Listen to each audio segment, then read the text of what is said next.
Great. Thanks, Christian. Welcome, everybody, to today's intern coordination. This is brought to you by the Public Education Department and their Summer Enrichment Internship Program for 2021. My name is Mike May, and I'm with Future Focused Education out of Albuquerque. We are a work-based learning intermediary, which means we work and share, try to create paid internships. I might be on the wrong screen. Yeah, we have the wrong screen. Yeah. All right, good. That's good to get this sorted at the beginning. And we'll see if we can get on the right one here. 1, 2, 2-second screen. Okay, let's see if this looks good. You should see a landing page now that says Intern Coordinator That's Training. Better. All right, excellent. Very good. So once again, guys, I'm from Future Focused Education. We create paid internships for young people around the state, primarily in Albuquerque, but also in Santa Fe and Cuba, Las Cruces, Taos. And so we're happy to be here. I am part of a team today with folks representing different organizations around the state, and we're all here to facilitate this training with you. As we start, we are going to kick off with, first I'll just kind of introduce the rest of the team so you know who's going to be speaking, and then I'm going to hand it over to my colleague Rebecca to do some initial housekeeping and kick us off as well. So there's a big team of folks. You're going to hear from myself today, from Jose Villarreal from the Farmington area. He will introduce himself in a minute. Rebecca Cisneros will be handed the facilitation in just a second. And then behind the scenes and on the screen, we have a whole team from PED. Christian Naranjo is running the Zoom scene behind us all. And then Denise Ojeda may be out here in Zoom land as well. And I think you all know Mark Dusky, who is helping facilitate the implementation with counties and tribes and pueblos to make this happen. So we're all part of an effort to try to support you and your locales in implementing this summer internship program. So we're really happy to have you, and we're hoping that today will be helpful to you. And at this point, I am going to simply hand it over to Rebecca. She'll introduce herself, and we'll move into the facilitation of today's session. And I hope I'm on the right thing again. Are you guys seeing the next screen, Rebecca? Yeah, it looks good. Okay, very good. So I'm going to hand it over to you. Awesome, thank you. And I apologize, I am in a car right now. I got to venture out of my home, so that was good. But I wanted to thank everybody who's on the call today. If this is you returning to get some more information, welcome back. If it's your very first time, thank you for being here. We are so excited to host these summer internships for young people across the state of New Mexico. As you are familiar, these funds are coming from the Public Education Department in order to support hundreds of high school students. So what we'd like to remind you are some of these students coming into your facilities, they might be coming in to work for the very first time. And then we have some, maybe they've had a job before, but this is their opportunity to improve or increase their employability skills. So we all have a lot to do to contribute to these young people to be successful in the work world. Today we have Mike May, and we also have Jose, who I like to think are some experts when it comes to work-based learning for our students. So we're going to share some best practices, tips, and tricks, and we are open to hearing yours as well. If you have hosted interns before, or you have some ideas of what you'd like to try, please share those with us today. We're excited just to kind of inspire you and be inspired by you as well. So let's get started. We'll go to the next slide. And the next slide is just going to give us some housekeeping. If you are able, please turn your camera on just so we can get your reactions. If you hate what we're saying, we'll try and make a joke and make it a little better for you. And then if you're really responsive to it, we just know what's working and what's not working. Please update your name in your title if you're able to. First name and maybe the county that you're coming from. If you're a coordinator, if you're a mentor, maybe you're the director of HR, whatever it might be. Also, please use the chat box. If you have any questions, throw them in the chat. There's plenty of us on here. We can monitor the chat box and try and answer them as quickly as possible. And then again, when you're not speaking, just keep yourself on mute. That way we don't hear your music in the background, or if you're eating your nachos or whatever it is. I get very hungry and it's just not fair to me. So there we go. And now we'll do a quick icebreaker. And so the icebreaker that we're going to do, we call it leave your camera on. So this is where I'm going to ask you all to participate. Turn your cameras on for a little bit, and let's see if we can, what we're going to do, I learned this from an intern that I worked with. Leave your cameras on if, and then I'm going to ask the questions and so forth. So our first question is going to be, leave your camera on if you are still working from home. I'm working from cars, so I'm going to leave my camera on. And if you don't have a camera, if you want to throw your answer in the chat, feel free. So if you're still working from home, leave your camera on. And from my phone, it's hard for me to see how many people are still working from home, but as I slide over, it seems like quite a few of us. Next question, leave your camera on if you have hosted an intern before.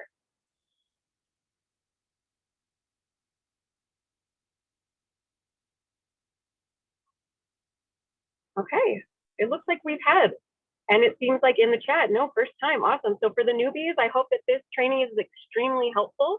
For those of you that have hosted, share some tips and tricks along the way. Okay, leave your camera on. This is a two-parter. Leave your camera on if you remember your first boss.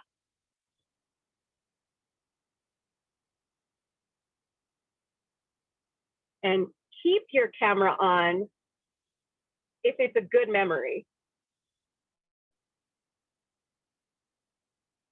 I saw some cameras go off. So I just want you guys to think about that. We might be some people's first boss this summer, so we want those to be good memories.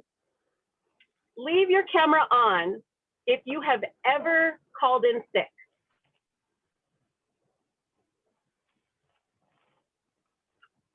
Leave your camera on if you weren't really sick.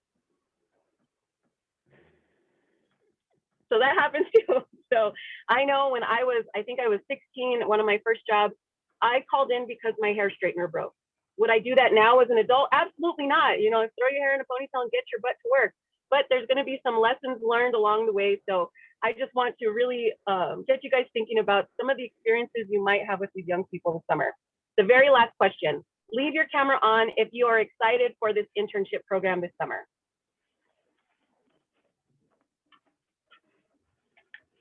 Okay, thank you guys for playing. Thanks so much, Rebecca, for leading us and getting us energized for the day. Before I continue, I do want to give a shout out. I forgot one of our team members, certainly not the least, Jaime Hernandez is also part of the PED team that's bringing this to you today. So he's on the call with us. Thanks for being here, Jaime. So folks, I'm going to shift back, share my screen. Hopefully we'll be able to do this successfully. For those of you, we're trying to be open in facilitating this meeting, kind of like an open hand of cards. So as we go through this, hopefully some of the things that you're going to see and watch us do today may be helpful if you're perhaps having to facilitate or participate in Zoom meetings as you bring interns up to speed and work with mentors in your community. We know that at this point, as we transition out of the depths of the pandemic, everything is a little bit flexy and adjusting on the fly. And so our idea today is hopefully this Zoom facilitation will give you some thoughts maybe for how you engage with young people if you're in a position of having to do that virtually. So again, welcome to today's session. We're excited to have you. You may be an intern coordinator, which is the lens through which this training has been designed, but you also may be a mentor. You may also just be a support individual from a county, from a tribal entity who is helping to make this happen behind the scenes. Maybe you're part of the county HR team that's making it happen.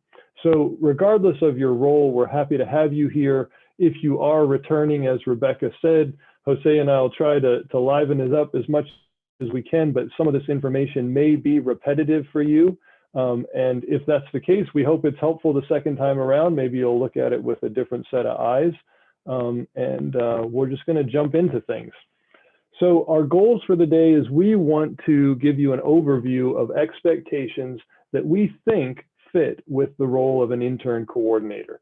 Again, just to state up front, each of you in your specific parts of New Mexico are going to be implementing a program that is customized to that community. So when we say expectations, these are things that we understand to be generally held expectations of coordinators, but they will be customized by your Pueblo, tribe, or local county government and the partners that you're working with. So just keep that in mind. Two, we want to give you a chance to explore some resources for planning the overall structure of this internship experience. In particular, looking at the orientation itself that we're assuming many of you will be designing and helping to facilitate, as well as the six-week curriculum that is accompanying this experience for the young person. So that's goal 2. And then finally, we're going to look at a couple tools and techniques for engaging and supporting interns and mentors as this whole experience gets underway. We thought we would start off with an overview of these before we dive into the actual activities and share resources. So we divided this into 2 parts, a pre-session expectation overview, and then once the internship kicks off, what happens during the session. Pre-session, we are anticipating that you'll be involved, and maybe you are already doing this. I know some counties are well underway, and if you're in that space with a particular county or tribal government that's started and launched, you may have already helped with application support for interns and matching them with their placements. You may be planning the orientation and the 6-week curriculum. We're anticipating that regardless of where you are, you'll have a key role in making that happen. And you may also be supporting county, again, Pueblo or tribal onboarding requirements for interns. And then finally, that whole kickoff process and the orientation, you may be facilitating that yourselves in partnership with others. During the session, we're anticipating that you will be conducting check-ins with the interns. We're also anticipating you'll be checking in with those mentors, and you'll be providing ongoing support to both parties. So that is an intern coordinator's role, and you're really the glue that's helping hold this together. We call ourselves work-based learning intermediaries. That's kind of what Jose does, his work in the northwest of our state, my work in the central part of the state. We are what we call intermediaries. You function as an intermediary, as an intern coordinator. Again, you'll be facilitating that 6-week curriculum with the individual interns in your cohort. You'll be helping manage timesheet submissions, as well as facilitating, hopefully, a process by which mentor feedback is collected and routed back to the intern and perhaps to other parties who are participating. And Jose is going to share some great tools that we have as examples that hopefully it may already be the case that your particular program has implemented those and is well along in their process of training you for how to utilize those tools. But we're going to give you some examples and share what that might be like. So as we step into this next portion, we're going to hit you with a lot of information, resources. Christian from the PED team will be putting web links in the chat. There's going to be a little bit of learning by doing in this, where we'll ask you to get active. If you've participated before, you kind of know the deal. We'll ask you to hop back in and help people out. And we want to keep you in mind, have you keep in mind as we enter this phase that what we're going to present to you is a lot like a menu of options. And all of these options are housed within PED's website. And our goal is to familiarize you with these options, and then know that you are going to be able to make your own choices. And they cover a huge range. Some are really tightly designed, where it literally will walk you step by step through certain things. Others are going to be more just suggestions and say, hey, here's a theme, you may want to explore this. And we're trusting that you, as the intern coordinators, will use your own good judgment to figure out in your particular area what resources are helpful. And then you can make use and pick and choose as you see fit. So with that, we're going to jump into this idea of professional mentorship, caring adults, career exploration, the key factors that we think make a great summer internship experience for young people. And at this point, I'm going to hand it over to Jose to start us off with some structural things. Thanks, Mike. Thanks, Rebecca, for the intro. My name is Jose Villarreal. I am one of the developers of our work-based learning program at Farmington Municipal Schools in Farmington, New Mexico. And our program is employer-driven. We actually, bringing the best practices to this 6-week program for the state is something that we are definitely taking pride in, and we are very thankful for the opportunity to share these best practices. That said, we envision, again, just reinforcing what Mike and Rebecca mentioned, the employability skills piece of this. We envision this to be structured. We envision this to be a quality experience for not only the interns, but also the intern coordinators and the mentors. And we'll look at those roles here in a minute. But just giving you a structural overview of the intern weekly schedule through their lens. Again, this is an example. So for example, the pre is going through some type of internship orientation. And again, that might have already happened. If it has not, likely the county will take the interns through a safety training. In addition, one of the examples for that, for employability skills, maybe a coordinator helps facilitate some employability skills training during that orientation. That could take place in one day, or maybe it's back-to-back days, and they send them off into the workforce with some training. That said, another county is doing it in the fashion of letting the county go through the steps of onboarding and taking them through safety training and so on. And then every Monday, they're meeting with their interns in a 2 to 4 hour Zoom or live session and going over those employability skills, really teaching them these core skills that you need to learn on the job, and really kind of giving that some more structure in a weekly process. So that's what this looks like, the during Mondays with intern coordinator. Again, it's an example. And the maximum hours for an intern yes, to be on the job site is 20 hours per week. So the Tuesday through Friday will be with the mentor. And that might look different for different counties and whatnot, but 16 to 18 hours at the work site would leave you there after the Mondays. Next slide, please, Mike. So this is, again, looking through the lens of the intern coordinator, what a weekly schedule might look like. On the right-hand side, there's a visual.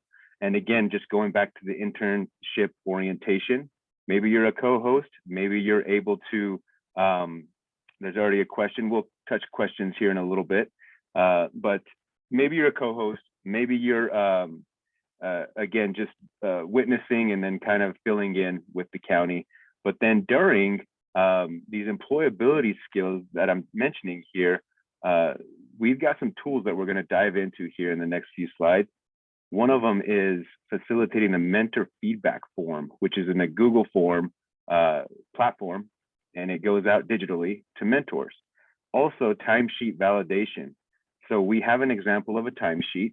Counties may use different or use the example, but also make sure it's compliant with if they get audited. So we'll look at that here in a minute as well. And then the mentor feedback survey, again, just talking about the end of the week, the facilitation, but it's also valuable to look at this on Mondays with your interns. And we actually have a resource for that.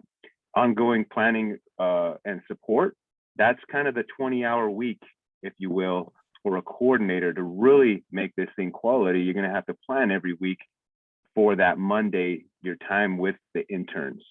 Next slide, please. So the roles and resources, each of us are in different roles. I know the intern coordinator and mentor can kind of be confusing in the beginning. Who's the mentor, who's the coordinator, what are their roles? Again, the mentor is at the job. They are the employees. They are taking them through their experience at work, while the intern coordinator is the support system, if you will, for the intern on the other end. They're each equal in the experience being quality for the intern, but it's also supported at the bottom of this graphic in the middle by a mentor feedback survey that we are providing for the for the state as far as a tool that you can use. Again, we're going to look at that here in detail, but the graphic below is, it was on purpose by putting the magnifying glass looking from the coordinator, magnifying or looking deeper into what the mentor actually provides in feedback for the intern. Let's look at that, actually that feedback survey on the next slide a little bit more in depth so we can get to that right away. So these three resources on the left-hand side are all linked together. First, looking at the mentor feedback for interns, these first three criteria are actually 3 of 8 criteria that are looking at, again, these employability skills and technical skills, if you will. Some call them soft skills, the employability skills, some call them core skills. Essentially, what we're looking at is a sliding scale from 1 to 10, 1 meaning below expectations, 10 meaning exceeding expectation, and 8 different criteria in a weekly feedback from the mentors. And this is such a valuable tool for accountability as well. All of these resources are all on New Mexico Public Education Department website. And Christian put that in the link, but what we're gonna do is kind of look at these from the lens of the mentor in an activity right now. I will talk more on this after we take a minute to actually fill this out. So that way you can see it firsthand, what it would look like from the mentor receiving this from the intern coordinator on a weekly basis.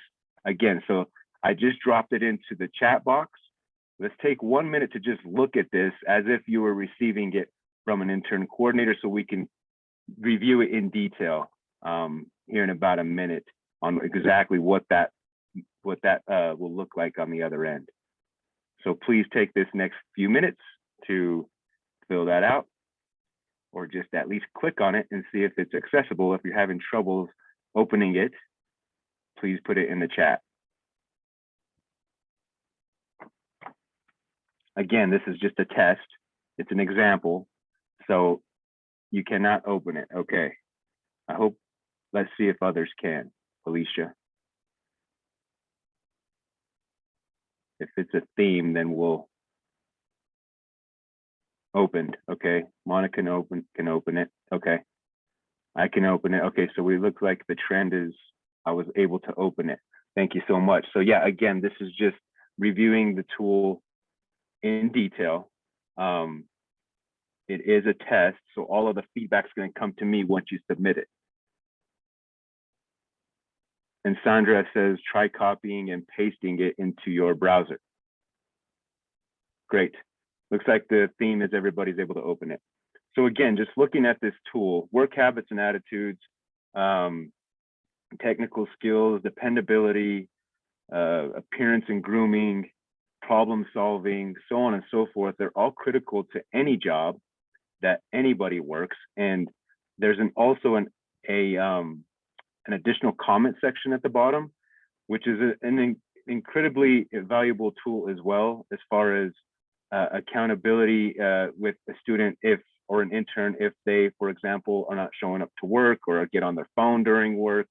And you can send this to the adult coordinator, and it'd be very transparent on how they can talk with that intern and get them to do something more productive, for example, at the work while downtime is happening. But again, this tool is on Google Forms. You can copy and paste the questions. Maybe you even want to condense it. But ultimately, these 8 criteria are very valuable in any position. Again, and Mike, if you don't mind sharing the screen again. Yep, no problem.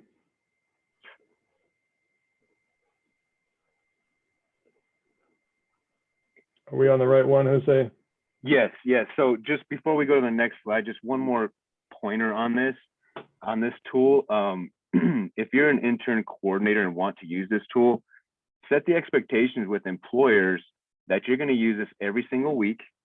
You're going to talk with interns on the other side of it. But before you do that, be realistic. Ask the mentor to be realistic in grading students on the work site in week 1, week 2, week 3, week 4. Because if they start grading them at 10s all the way, you're not going to really see a tremendous amount of progress. But some are really mature. Don't get me wrong. They're going to be talented at the work site. Some are. But in other cases, let's try and be realistic. Maybe we can get a 5 at the beginning and move all the way up to 10 at the end of the program. But we've seen great success with this tool. We implement it every week in our semester-long program. So again, 6 weeks is going to be a short, quick, condensed internship, but you will see some progress with this tool. Let's look at the other side of this tool on what that looks like for a coordinator. So again, say for example, you use the Mondays to meet with your mentors or with your interns. This is in what we've created as an internship packet, which have a bunch of different resources for you. But within that, there are 5 different sheets that are snapshot on the right-hand side of the screen, the screenshot. There are 6 different sheets that look like this. And ultimately what this is the intern reflecting on their feedback from the mentor on a Monday, for example. And I'm just going to summarize the instructions. Basically, the interns grade themselves first on how well they think they're doing in work habits and attitudes, interpersonal effectiveness, and so on. And then they receive the actual scores from their mentors via the intern coordinator. They then compare themselves on how well they think they did versus how well they are actually doing. It's a great introduction piece to conversation and learning on not only what these skills are, but how well they think they're doing versus how well they might be doing. Again, it's a humbling piece. It's also a confidence builder if they're scoring themselves lower. The 2 questions are at the bottom there. How well did you do? Are your scores close to your mentors or not? And then how can you improve?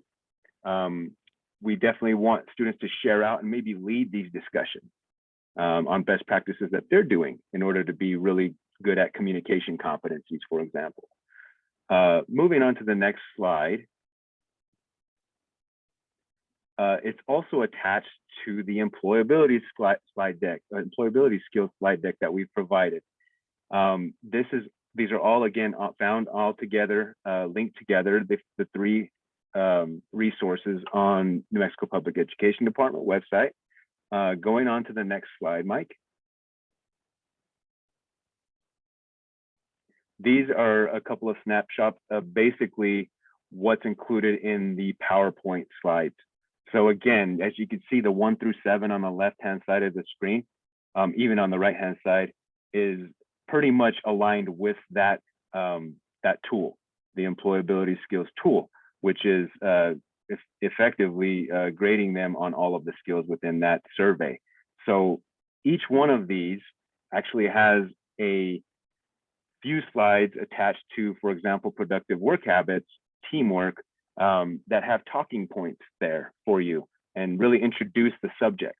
And then you dive deeper with an activity, and every single one of these has an activity on the employability skills slide deck. In addition, there are these activities embedded in that internship packet for students or for interns. So it's basically all linked together again. Next slide, please, Mike. Here are some more examples of the activities. On the left-hand side, that's actually some answers for you, if you will. So the slide previous to the work habits, good versus bad, it's blank basically, and that's what's in the packet for the students. It's a blank fill-in, but these are some potential answers that are on the slide deck for you, the adult coordinator, to kind of go over with the students if you don't have your own good versus bad habits answers. And then on the right-hand side, just kind of talking through this a little bit, there are activities where you can group students into 3 or 4 and really have them go through these professional qualities and other different criteria to dive deeper into these subjects. Next slide, please. Oh, and here's just some more examples: team roles, work ethics at work, so on and so forth. And these are all in the employability skills slide deck that's on the resource page from the PED. This is what is also in the summer internship packet. So we actually have a summer internship agreement at the top of the left on the screenshot. And that is for onboarding, essentially, setting the expectation for not only the county, tribe, or pueblo, but also the intern and the parent or guardian that is agreeing to support following expectations. really sets the stage for a quality experience. There are other agreements in there like confidentiality, lines of communication, mentor responsibilities. So I really recommend you actually go through that and kind of pick and choose what you might want to use at your county. But it's all there and readily available for you. There's also rules of the internship. I just didn't pull that off the internet. We actually experienced some of that stuff, and we've got some do's and don'ts that really set the stage for interns going into week 1 of their internship. And then of course, at the bottom, the timesheet/skills grid. This is an example of a timesheet that we actually have our interns fill out before they take it to a mentor to get their initial. So it's on them. It's their responsibility to clock the hours and also add up the hours, 3.5, 3.7, 5, so on and so forth, and then provide some skills that they learn that day as a mini reflection on the right-hand side. Again, you can modify this to your compliance that you need to at your county. And then of course, at the end of the day, giving mentors or interns maybe 5 minutes to fill this out after every workday, and mentors initialing afterwards. Again, these are all available on the website. I think, next slide, please, Mike. Yep, I think that's everything for right now. Definitely threw a lot at you, but yeah, that's covering everything in detail if you wanted to use those 3 resources combined. And we'll touch on questions if you have them later on all of that we covered. Mike? Great. So folks, we're moving pretty quickly through a fair amount of material. We do think it's wise to give you a short 3-minute stretch break. If you happen to be doing activities with young people via Zoom, we suggest that you do that. 30 minutes may be a little soon, but certainly every 45, let people get up. We're going to model that for you now. So I'm going to set my timer for 3 minutes, and then we're going to come back and start off talking about more specific things in the orientation, kickoff day, and then other examples of tools you can use. So 3-minute break. Feel free to turn off your cameras. We'll see you in just a couple minutes.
Ladies and gentlemen, we're going to get things moving again. Feel free to step back, flip on your cameras. That'll let us know who's back and ready to go. Christian, it looks like we had 1 or 2 people who entered into the waiting room. So if you want to admit a couple other folks, that'd be great. Yeah, just let them in. Great. Okay. Folks, if you're just joining us, welcome. Maybe you hopped off and are coming back on. This is the intern coordinator training for the PED summer internship program. We are going to now shift into the second portion of today's session. It's going to be reinforcing much of what you heard Jose and I already speak to, but we're going to dive a little bit deeper into some sequencing and some activities that you could use potentially in your orientation and during that 6-week curriculum, much like what Jose shared with you. So we're just going to start off, and we thought it would make sense. Let me make sure, Christian, I think I'm on the right screen. Nod to me if I'm not. Great, okay, very good. So we're anticipating that in some form, you are going to be a part of an orientation for interns, possibly even mentors, and maybe even together.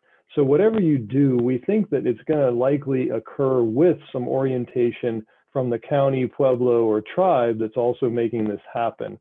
So we just want you to be aware that there's likely going to be an integration of some other onboarding steps and orientation steps with whatever Jose and I are sharing with you today. So this could happen in one day. You could cover some things in the morning, take a lunch break, and then start digging into a little bit more around activities from the internship packet. There may be a meet and greet with the interns, perhaps with you, with the coordinator, or sorry, the mentors.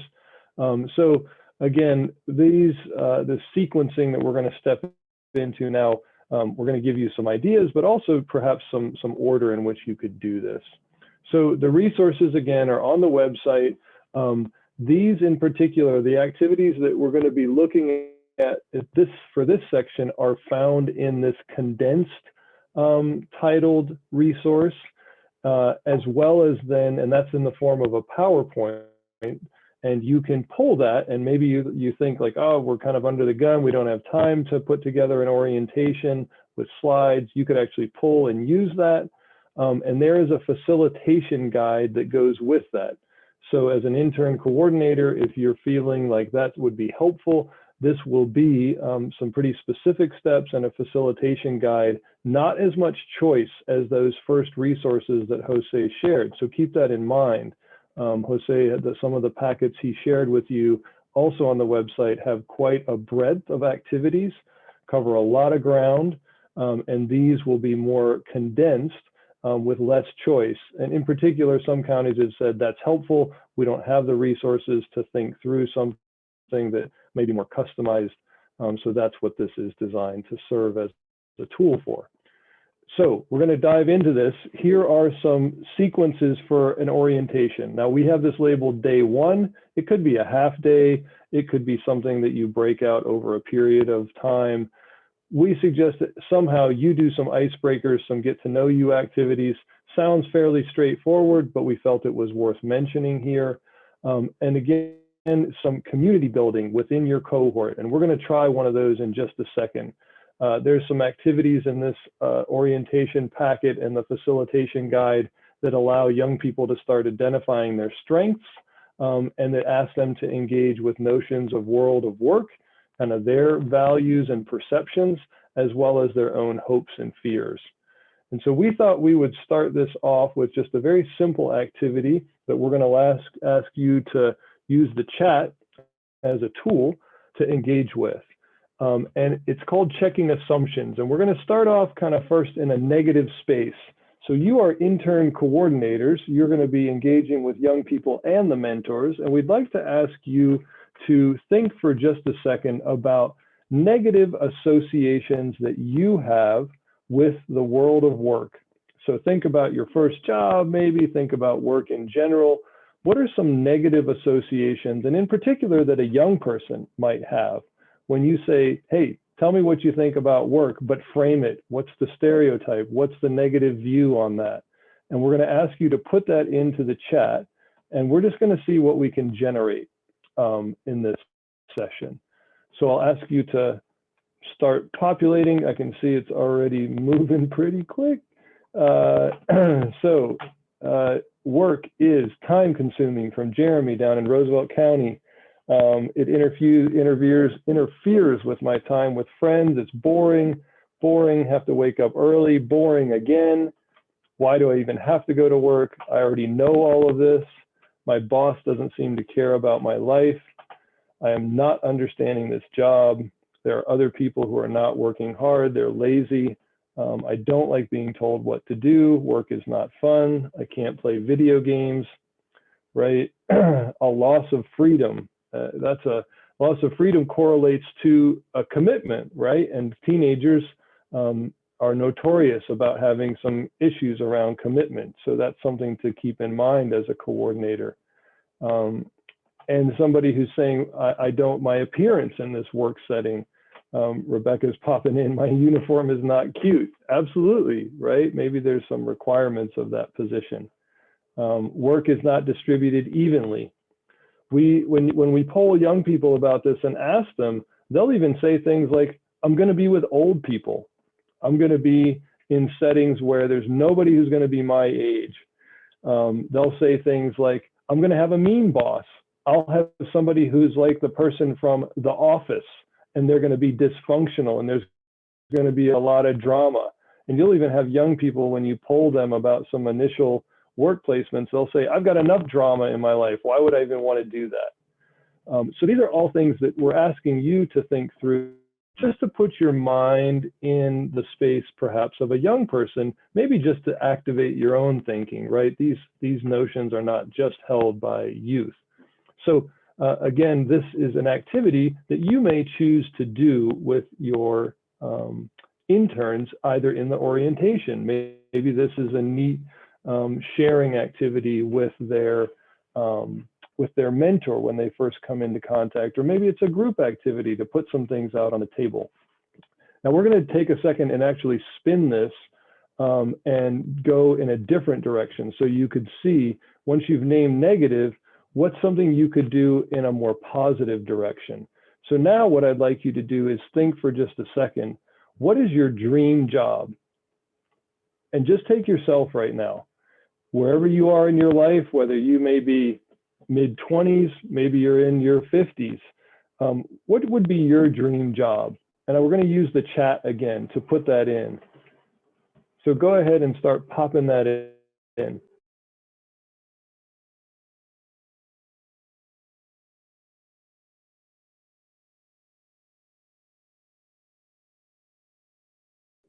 These are some great dream jobs. If you ask a young person what their dream job might be, they'll come up with some great ideas for you. And so we're seeing things like, I want to be a singer, I want to be a head volleyball coach, a doctor, a tour guide, making science documentaries, being a travel blogger. As you're putting this in and you're looking at this chat, I want you to also think, what is something that you would need to know or be able to do that dream job? What's something you'd have to be able to do well, or some knowledge you'd have to accumulate to execute that? If you're going to be a travel blogger, right, you probably have to know something about geography. You're going to have to know something about culture in different parts of the world. You're going to have to be someone who can coordinate travel. So I want you to think for just a second about your chosen dream job and name some of those skills and knowledge that might be necessary.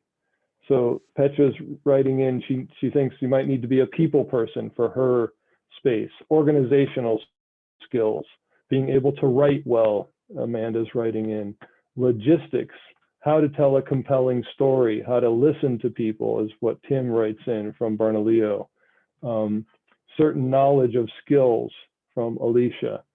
So the reason we're having you do this now is it's great. And I think there might be value to naming some negativity, like, oh, what are your stereotypes of work? But then ask that young person to dream and ask them then to think, and they'll answer pretty honestly. And they'll say like, oh, well, if I want to be someone who works with animals, I'm going to have some calm nerves. I'm going to have to feel comfortable with animals. I probably need to know some biology, some anatomy. I might need to get this degree. And what you can do as a coordinator is start to connect their dreams and some of the skills with this opportunity that they have available to them this summer. So they may not be placed in an internship that is in their dream field, but if you can tease some of these skills out, you can connect and say, hey, in this office in the county, you're going to have professionals who are passionate and skilled at this. And this overlaps with your dream job. And you're going to have the chance to acquire some of those skills and attributes, or at least see people in action doing that. So starting to merge these worlds of why would I do this and what am I going to see, and giving them some tangible answers and letting them explore is something we've found to be very helpful as you engage with your young people. So we hope this is just a short facilitation of an activity that may be useful for you or a variation thereof. We're going to shift back to some other resources so you can see what else might be out there in these resources. So this is simply an example of an icebreaker activity, right? It allows the young person to share. This is what you see on the outside of me, but here's some things maybe you don't notice. You could do this activity again with an adult at the same time. It could be something that brings mentor and intern together as you experience this. Another resource that we think fits well in the orientation and early stages of the internship is using a position description. Not every community and county or tribe is using these, but many are. This is simply an example of one. Taking time with that intern early to let them explore this is super helpful. So we have tools like this and templates on the website. And if a mentor says, oh, I'd really like to do that, and they're reaching out to you, just know you can access some of these resources through the website. You can see it goes through, gives an overview of whatever the setting is, but it also says, here's your basic functions. They may be virtual, they may be on site, maybe this is a hybrid placement. And it also dives into the hard and soft skills that they'll be using in that space and be exposed to. So that really allows you to reveal some of what that last activity just asked you to do. So here, somebody's saying, well, in this setting, it looks like it's a medical one. They need to have some understanding of what HIPAA is all about.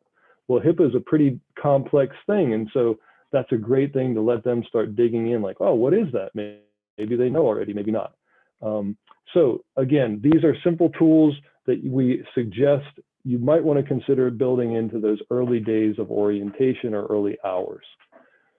The second day, again, this could just be one big day. It could be spread out.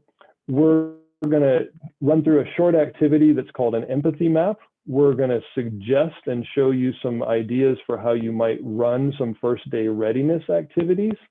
And we're going to talk and share some activities around self-care, stress management, and problem solving. So these are components that, again, they could be packed into the first part of an orientation, or they could be spread out over the course of the experience. So again, we're going to do this a little interactively, and we're going to ask you to think through the eyes of your intern who might be in a cohort with you. And we want you to imagine the first day of your internship. And this is an activity you could do with your interns. And you're going to ask them, visualize that first day. You're going into, let's say, the marketing office at a particular pueblo. And that's where you're going to be. And what is going to be around you? What will you be thinking and feeling? What will you be seeing? So you're asking them to put themselves in that future setting. And then you just simply facilitate a sharing of that. Maybe you give them time to write, and then they start to share. So for you right now, we'd like to ask you to use the chat again and think through the lens of a young person. What are they going to be thinking and feeling that first day? What might they even be saying and doing? So we'll look at the chat again and see where that gets us. So nervous has come up right away. Absolutely, right on the money.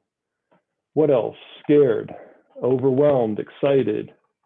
What might be what would they be saying or doing like that first day? What do you think that intern's going to be doing as they're feeling this nervousness and excitedness? They'll be confused. What's going to be happening around them, do you think? So Megan's writing in, they're likely going to be quiet, maybe doing a lot of observing. That's right on the money. They're going to be thinking, I don't know what to do. Thanks for that, Petra. They're going to be asking themselves, what am I doing here? And Krista's right on the money with saying, well, they like me. When we do this activity with interns, they name really quickly, they're hoping they don't screw up, and they'll use a lot of different terms to say that screw up part. Again, Amanda's framing it positively, will I do a good job? So inviting the interns to reflect on this, to put out some of these things early, and to imagine, like they may be hearing a coworker who is whispering to another coworker, hey, who's that young person, right? How will I remember their names and what, who does what? These are all things that you can validate their own perceptions and fears early, put it on the table, and then start to unpack these things and equip them with some strategies to help on those early hours and in particular the early days as they engage with the folks in their site. So thank you for the input in the chat. Again, that's just a simple activity you could do, and it works well with both mentors and interns if you happen to be facilitating something where they're together. We think that stress management and self-care is an important topic, probably more so than ever coming out of a pandemic. Everybody has been sensitized to this, but certainly young people, and it fits totally within the world of work and transitioning into these placements. So these are some things that there are resources, activities you can do that you can engage your young people with. This is within one of the resources. It's hyperlinked to a website that allows you to do a quick assessment about how you practice self-care for yourself. You might want to try this on your own. We're not going to go through it right now, but it's a simple 10-question survey. And then young people, you can start to engage them and think about with them, what would self-care look like in proactive problem solving in this summer session. This is an activity around problem solving and scenarios. As Jose mentioned to you, 6 weeks is going to move fast. And the whole success often of an internship is being able to get integrated quickly and to address potential challenges or needs quickly. So here is an activity that you could do with interns, framing very specific instances that might confront them. So you wake up, you feel sick. What do you do? Session number 2 or a different group could be digging into the reality of suddenly a family tells the intern, hey, we're heading out of town and you're going to come with us. How do they navigate that? Who do they reach out to? Something as simple as transportation falling apart and a car breaking down. These are scenarios, and maybe you'd like to come up with other ones that you can let young people dig into and figure out how to engage resources. Lastly, there are some activities in there that highlight the need to just talk to the young people about keeping safe and reaching out in case there's a challenge. 6 weeks will move quickly, as we said, and if they are thinking things like, oh, it's probably nothing, I don't want to bother people, I wonder if this is happening to anyone else, you want to get them clued into the fact that if something like that's going through their mind, it's already time to reach out. It's time to start pulling in some allies. And this could be something as simple as a young person who gets an offer to go out to lunch with a group of colleagues, and they're not sure if they can ride in a car with somebody. What's the county's policy on that? It could be something more challenging, where the young person is presented with a complex situation and they're really not clear, like, oh, where are the good boundaries here? What do I do? Or maybe something goes south. Maybe something's going so well and they're excited and there's more opportunity to do something that has greater responsibility. You want to help encourage the young people and the interns to reach out to you quickly. Lastly, whatever you do in that orientation, there's some things that we really feel you should hit. Hit attendance. Jose already showed you some tools that are useful for logging hours and attendance. Hit the topics of how to communicate. How do you get in touch with people, your mentor, the intern coordinator like yourself? Talk about confidentiality issues. That links to number 4, which is technology use. Some of these work sites are going to have some specific guidelines about when they could use a cell phone, where they could use it, how they could use it. Talk to the young people about this. Talk about appearance. Be sure that that mentor and that site is clear with what that person should be wearing when they go in. And be certainly sure to talk about the COVID-19 workplace safety practices in use at any given site. So these are just some high points to cover.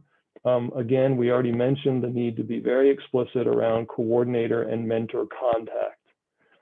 So what we just ran through is largely what we're thinking are orientation topics to break the ice, to get things moving, activate their thinking. Remember, I mentioned the 6-week condensed curriculum. If you feel like you want less choice, these are the units that we have put together to say, if you want a short, quick sequence and you don't want to have to pick and choose, you're welcome to use this. You're welcome to, they're all interchangeable. This sequence is what we thought might be helpful, but it can all be rearranged and things can be substituted for. And this is in your facilitation guide, the specifics that link to this. And it also is present in the PowerPoint with the activities. There are facilitator notes inside the PowerPoint. So we won't go through all of these. The idea is just to give you a sense of what some of this might be. Again, we're suggesting early in the early weeks, talking about workplace culture, how to observe it, how to navigate it. We think there might be some value in that. How to stay organized, how to self-manage. These are things that we felt would probably, they would fit well in the beginning stages of the internship. And then it moves into how to get feedback, how to advocate for yourself, communication. What do you do when you make a mistake? Things like that. How do you be a boss? What does it look like to be a boss? And what does it look like to be in a team? How do you balance those different roles that occur? And it wraps up with some professional pathway exploration. Again, all of these activities are on the website through these resources, and you can mix and match. If you saw something that Jose put up and you're like, oh, that's so cool, and you see one of these activities, you can just put them together and sequence them how you feel is appropriate. Again, we do suggest, as you plan, many of you on this call as a coordinator, you've likely already facilitated youth. Maybe you're a teacher, maybe you're a community organizer, maybe you are somebody who works in youth education. So these are things that may seem self-explanatory, but we thought it'd be worth naming. When you do sequence this, start off with something that's a check-in. Ask them what went well. Where were the areas where they felt less competent, right? We call those grows, like the areas to improve in, and glows, the things that went well. And you get a glowing review. Looking back at the last week, taking care of some housekeeping around hours and feedback, and then you jump into whatever your main activity is, wrap that up and make a plan for next week.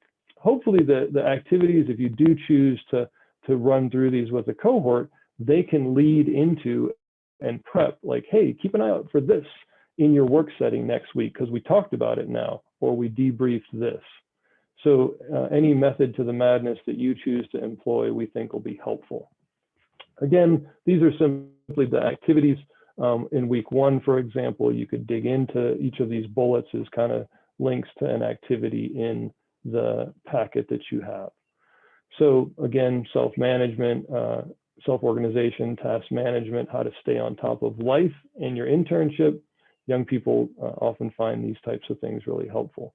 This site's even helping train them in how to do a professional email, right? What does it look like in a particular setting? How would that sound? A lot of young people don't have experience translating their text language or short emails into professional speak. So again, those are all activities that are present.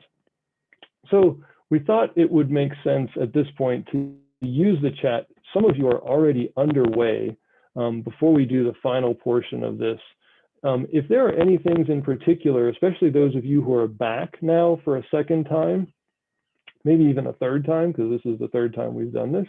If there's things that you've already built in that you find are helpful, or like, oh man, we covered this topic and it was so great, feel free to put those in the chat now. And we'll take just a minute to see if there are things out there that we might want to explore more deeply, because some of you are underway in your own communities. So feel free to add that in now, and then we'll come back and kind of hit the final pieces of this. And if there are nothing to put in there, that's great too.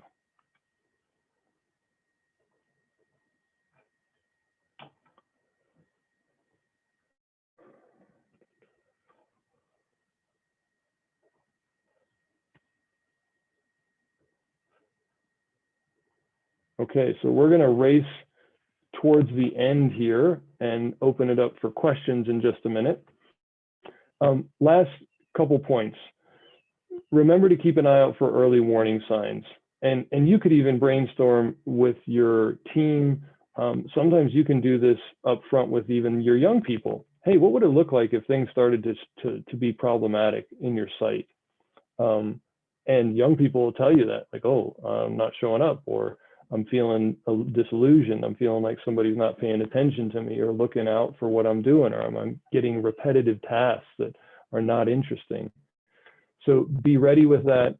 Come up with your intervention steps, and you can even brainstorm that in advance. Lastly, we also just think it's really wise to emphasize that your role is just as much to stay in touch with that mentor as it is the young person, because if you stay in touch with that mentor, you may not have the FaceTime with them. You don't need to be calling or texting them every day, but a consistent check-in with them, perhaps even beyond waiting for that timesheet, is a great way just to make sure that you're picking up early any types of challenges that may be presenting themselves. So we just feel like that's really important to emphasize. And you are the intern coordinator, so this slide is framed to remind you to remind the other people to reach out to you.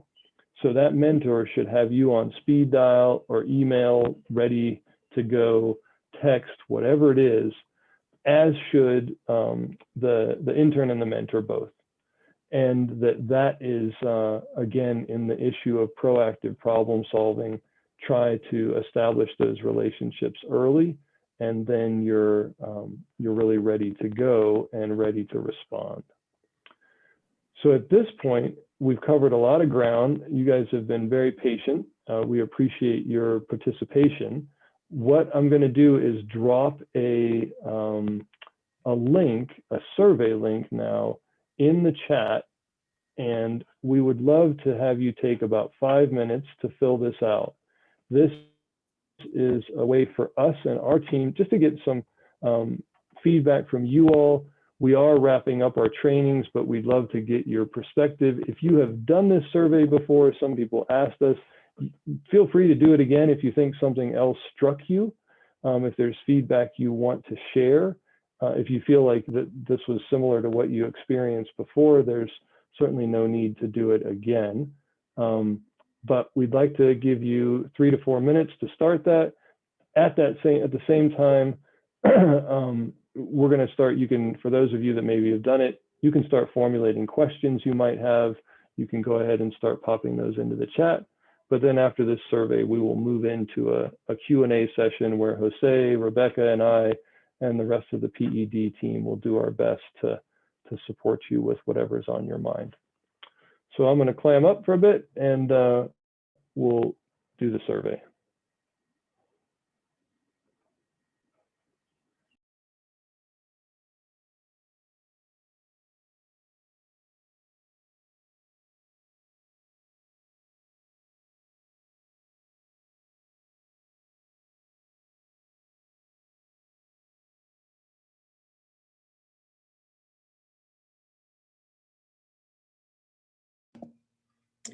I don't see the link in there yet, Mike. Oh, I think it's Oh, in the really? waiting room. Let me- Christian, did you get, is it in there? Did I mess it up? You sent it to the waiting room, but I just sent it out to everyone now. Great. That's so awesome. All those people in the waiting room. There you go. Christian, thanks for covering, and Rebecca for giving me the heads up. I don't know why I would have sent a message to the waiting room. I didn't even know you could do that. So Yeah, apparently I have some virtual skills. you're advanced.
Ladies and gentlemen, just a heads up, if you are from Doña Ana County, please note that one of the drop-down menus has a misspelling of your county name. So some of you may be seeing that again if you were on this already, but that is a typo.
So I want to invite you, as you wrap up the survey, to consider putting questions that you might have, any resources you want to share, perhaps in the chat, and we're going to transition to that in just a minute.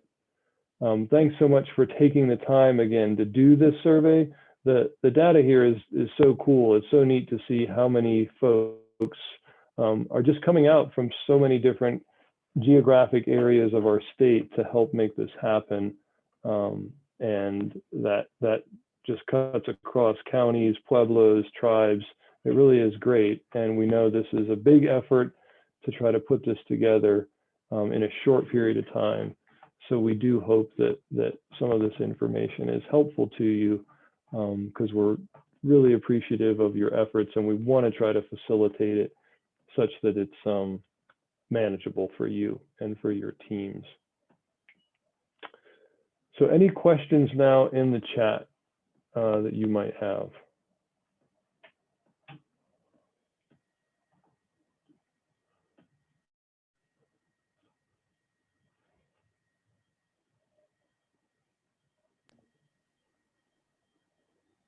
You're welcome to also just ask the question. You don't need to put it in the chat.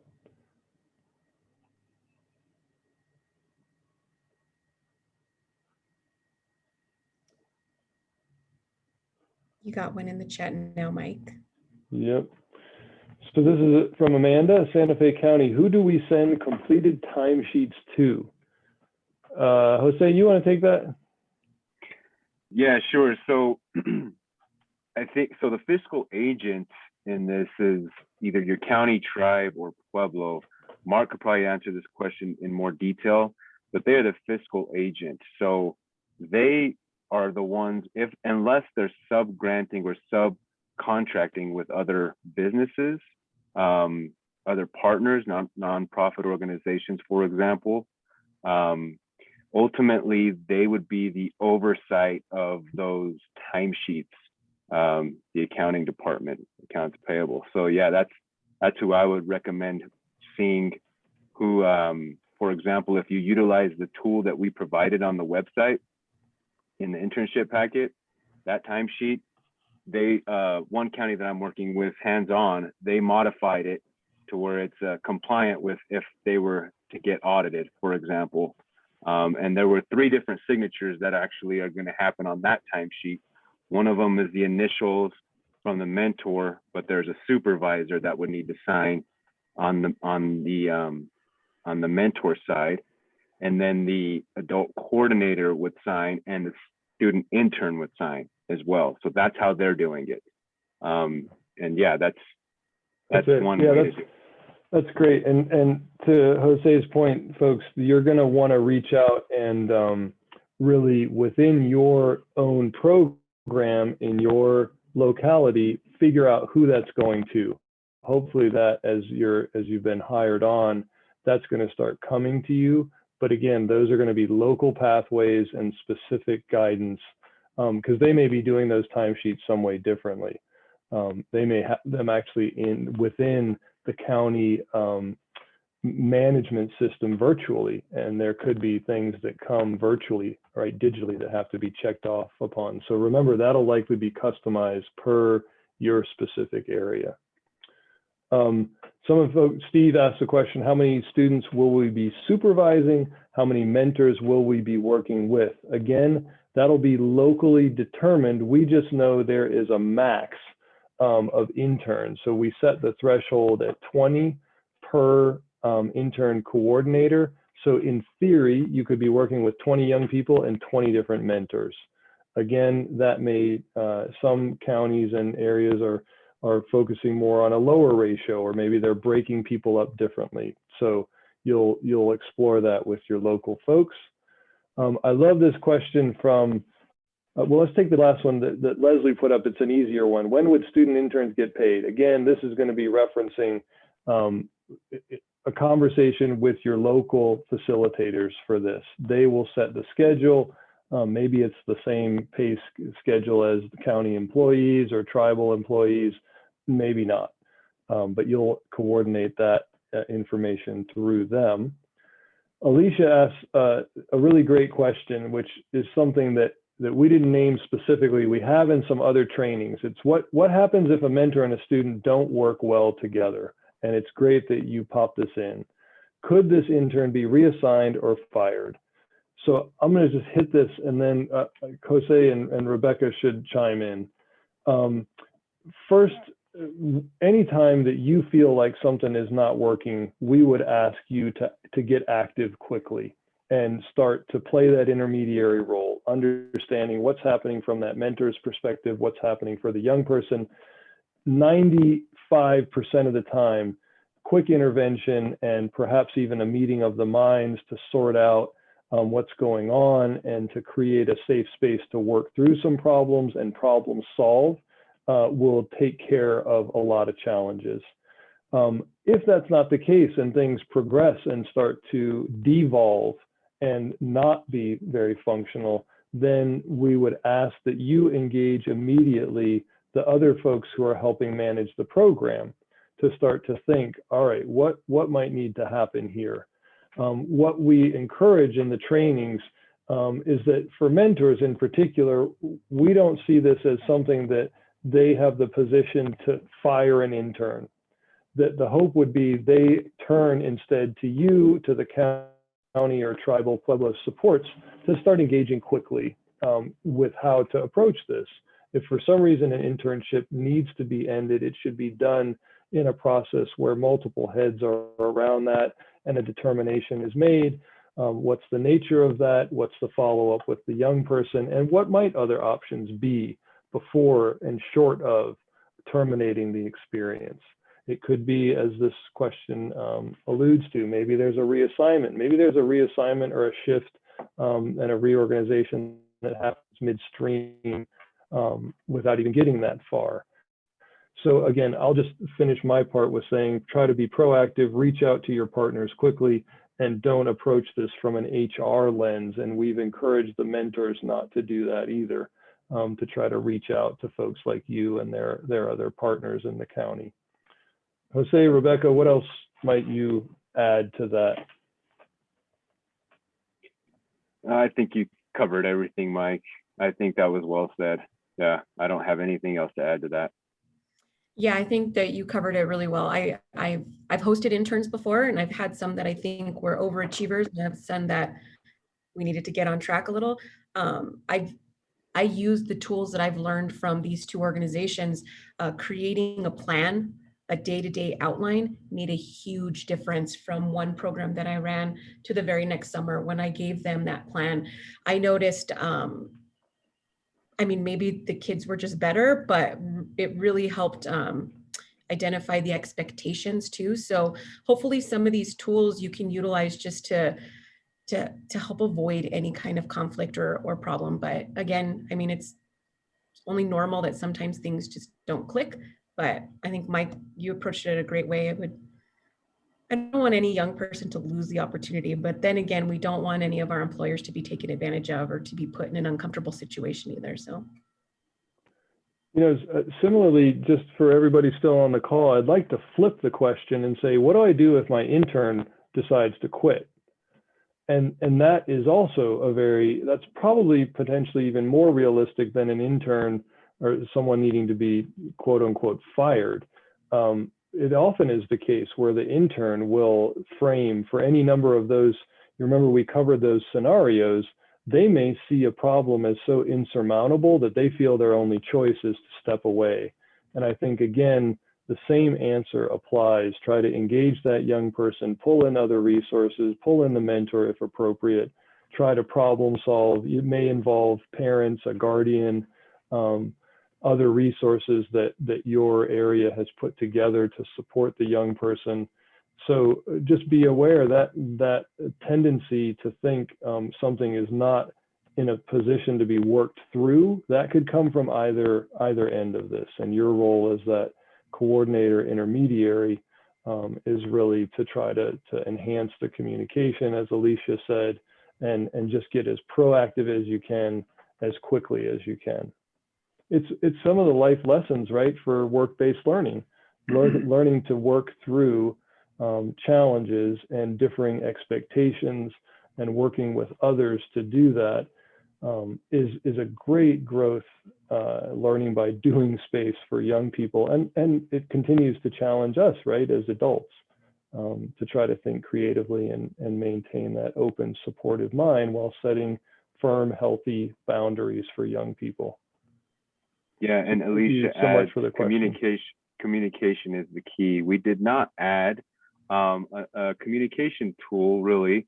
We said maybe creating a chat as an adult coordinator with your intern cohort. There's this tool which is called Band. It's an app that you can install on your phones, and I don't have actually a visual of it right here on our slides, but again, it's called Band, and it's just a communication tool. You can communicate with your interns throughout the whole 6 weeks, even just checking in. Hey, how things going? Are you guys excited? Getting them pumped up, or just checking in with them and seeing how things are going. I also remind which an app will be text right to the intern's phone. Yeah, I think she's referencing the That's supposed to Remind. be It's the used. Remind app. Okay, gotcha. Yeah. Thanks, Gotcha. Alicia. Yeah, so Band or Remind, you may have another approach. So whatever, those are all wonderful tools, whatever one you choose to use to stay in touch with young people and their mentors. Any other questions that you all have?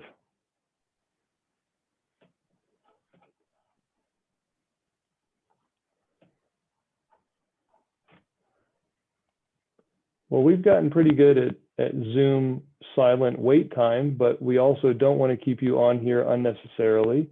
So at this point, we'd just like to say thank you from the PED team for participating again. If you do have anything you want us to follow up with, feel free to hang on for a second. Jose and I and Rebecca and Christian will be here for a couple minutes. Otherwise, we invite you to go log off and enjoy the rest of your afternoon. Hopefully, you're staying cool wherever you are in our bright, sunny state. So thanks again for being here, and have a great internship experience. We really are pulling for all of you as you get closer to the start date, or if you're already up and running, keep on running. Thank you, everyone. Thank you.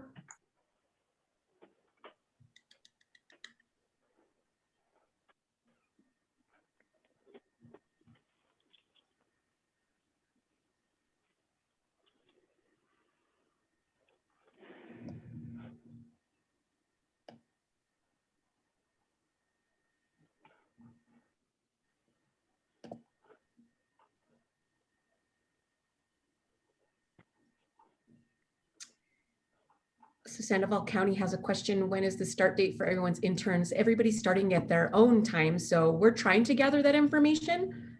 We just haven't got response from everybody. I believe that some counties have already started, and then some starting this week, next week, just kind of scattered.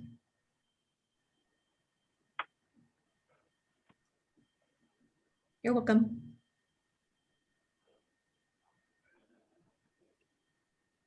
I think yours have already started, no, Jose, out in Farmington? Yeah, these first couple of days this week were some internship orientation days. It was pretty cool. That's cool. Hands-on a part of that. Yeah, a lot of fun. I know Yeah. Bernalillo County's applications closed, but their start date hasn't happened. Just they're no longer accepting applications. Yep, it looks like Rebecca, they've already scheduled. I got a short update today. It looks like they're scheduling initial training sessions with the interns now, and so that things are moving, which is cool. So they're trying to tighten stuff up. They scheduled their initial intern coordination, I think, for early next week. So they're moving. Very cool. Cool, guys. For the let's see.